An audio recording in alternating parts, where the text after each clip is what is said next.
Good morning student. हम क्षितिज गद्य खंड का पाठ 1 दो बैलों की कथा जो कहानी है वो कर रहे थे।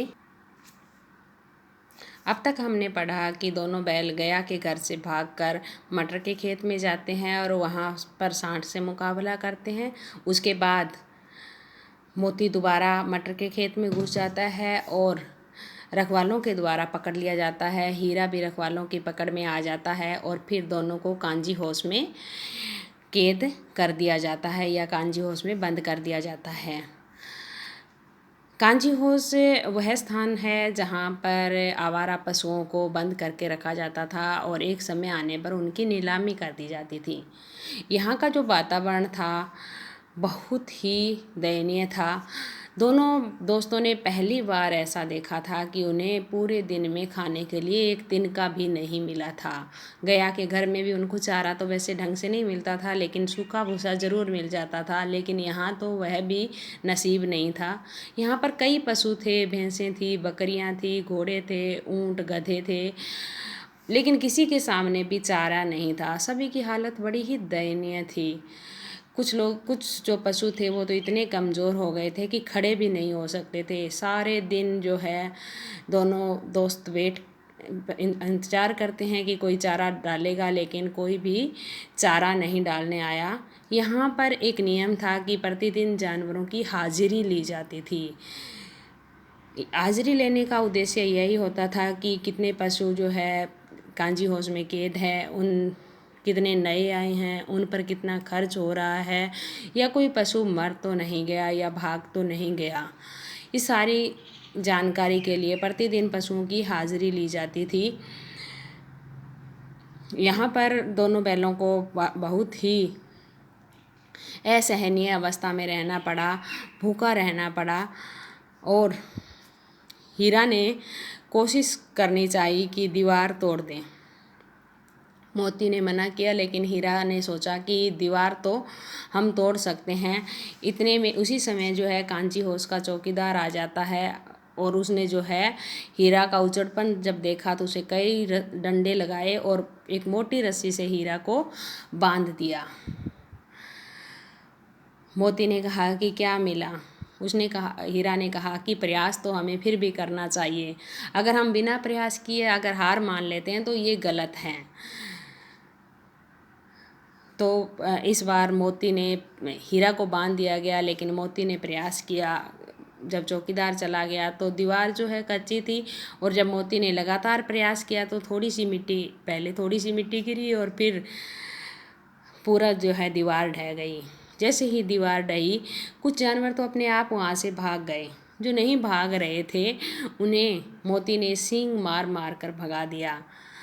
अब जो है कांजी हाउस में हीरा और मोती दो ही रह गए थे। मोती चाहता तो भाग सकता था, लेकिन जब उसने देखा कि हीरा बंद है तो वह भी वहाँ पर बैठ गया। हीरा ने उसे कहा कि तुम तो चले जाओ, तो उसने साफ कह दिया कि मैं कहीं नहीं जा रहा। तो हीरा ने कहा कि इतना प्रयास करने से तुम्हें क्या फ़ायदा मिला? तो मोती ने कहा कि कोई बात नहीं, मेरे कारण 9-10 प्राणियों की जान तो बच गई। यहाँ पर मोती के स्वभाव की जो विशेषता है, परोपकार की भावना हमें साफ नज़र आ रही है कि उसे अपने जीवन की इतनी परवाह नहीं थी जितनी अन्य पशुओं के जीवन की परवाह थी। और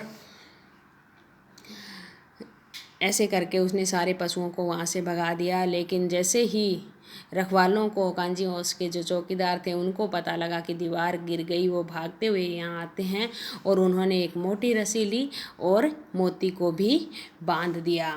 अब जो है 1 सप्ताह तक दोनों दोस्तों को एक तिनका तक नहीं दिया गया। सिर्फ सुबह शाम पानी ही दिखाया जाता था। दोनों बैलों की हड्डियाँ निकल आई थी।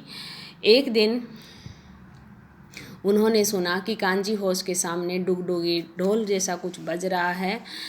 तभी एक दड़ियल सा इंसान आदमी उनके पास आता है, जिसकी आंखें लाल थी, मुद्रा अत्यंत कठोर लग रही थी उसकी, और उसने दोनों बैलों को जो है उंगली से दबा दबा कर देखा। दोनों बैलों को समझते पता नहीं देर नहीं लगी कि ये हो ना हो ये कसाई है। अब दोनों बैलों को अफसोस हो रहा था कि गया के घर से नहीं भागते तो कम से कम जान तो बच जाती।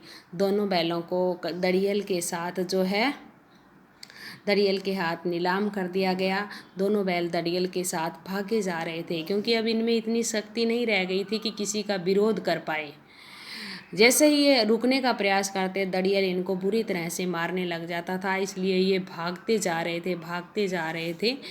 तभी चलते चलते अचानक उन्हें कुछ अपनापन सा नज़र आने लगा। उन्हें लगा कि ये वही गलियाँ हैं, ये वही खेत हैं, ये वही कुआं है जहाँ हम काम करते थे। और अचानक से उन्हें अपने खेत नज़र आने लगे। दोनों बैलों में एक नए उत्साह का संचार हो। हीरा ने कहा, लगता है हमारा घर नज़दीक आ गया है। मोती ने कहा कि लगता है हमारा घर नज़दीक आ रहा है। हीरा बोला, भगवान की दया है। मोती कहता है कि मैं तो अब भागकर अपने घर जाता हूँ। और दोनों जो है भागकर अपने घर चले गए। उस समय जब वो घर पहुँचे तो झूरी अपने घर के द्वार पर बैठा था, और दोनों बैलों को जैसे ही उसने देखा तो उन्हें गले से लगा लिया बैलों की, और झूरी की आंखों से आंसू बहने लगे। दड़ियल आदमी जल्दी से आया और उसने आकर बैलों की रस्सी पकड़ ली। झूरी ने कहा कि बैल मेरे हैं। दड़ियल ने कहा कि आपके बैल कैसे हैं? इन्हें मैंने पशु खाने से यानी कि कांजीओं से खरीदा है। झूरी कहने लगा कि तुमने बैलों को कैसे खरीद लिया?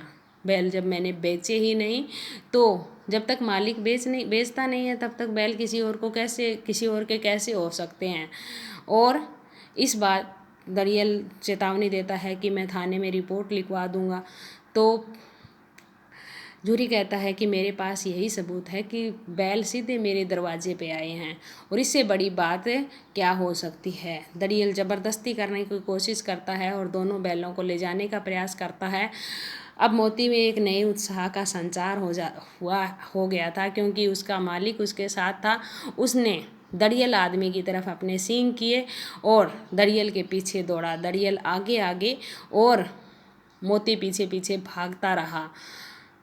जब तक दड़ियल गांव से बाहर नहीं चला गया तब तक जो है मोती उसके पीछे भागता रहा। गांव के बच्चे और गांव के लोग सब जो है दड़ियल आदमी पर हंस रहे थे। दड़ियल को वापिस गांव से बाहर निकाल कर मोती अकड़ता हुआ आया। हीरा ने कहा, मैं तो डर रहा था कि तू गुस्से में उसको मार ना दे।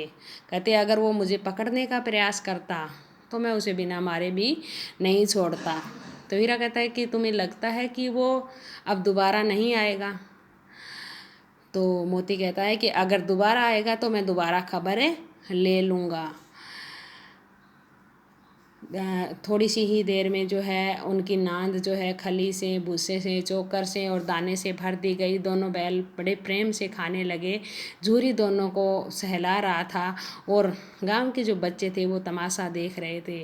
तभी घर की मालकिन यानी कि झूरी की पत्नी आती है और दोनों के माथे चूम लेती है, दोनों को पुचकारती है। इस कहानी से हमें शिक्षा मिलती है कि हमें स्वतंत्रता के लिए प्रयास करते रहना चाहिए। जब भी हम पर अन्याय हो उस अन्याय का हमें विरोध करना चाहिए। स्वतंत्रता जो है सहज में नहीं मिलती।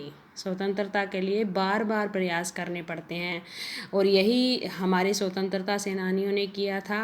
उन्होंने बार बार प्रयास किए और तब जाकर उन्हें सफलता मिली थी। हीरा और मोती ने भी बार बार प्रयास किए। उन्होंने प्रयास करने में उन्हें काफ़ी परेशानियां भी हुई, अत्याचार भी उन्हें सहने पड़े, मार भी उन्हें खानी पड़ी, बिल्कुल हमारे स्वतंत्रता सेनानियों की तरह। जिस प्रकार उन्हें भी जेल जाना पड़ा, वैसे ही हीरा और मोती के साथ हुआ। लेकिन अंत में हीरा और मोती को अपने लक्ष्य की प्राप्ति हो गई। धन्यवाद। आपका दिन शुभ हो।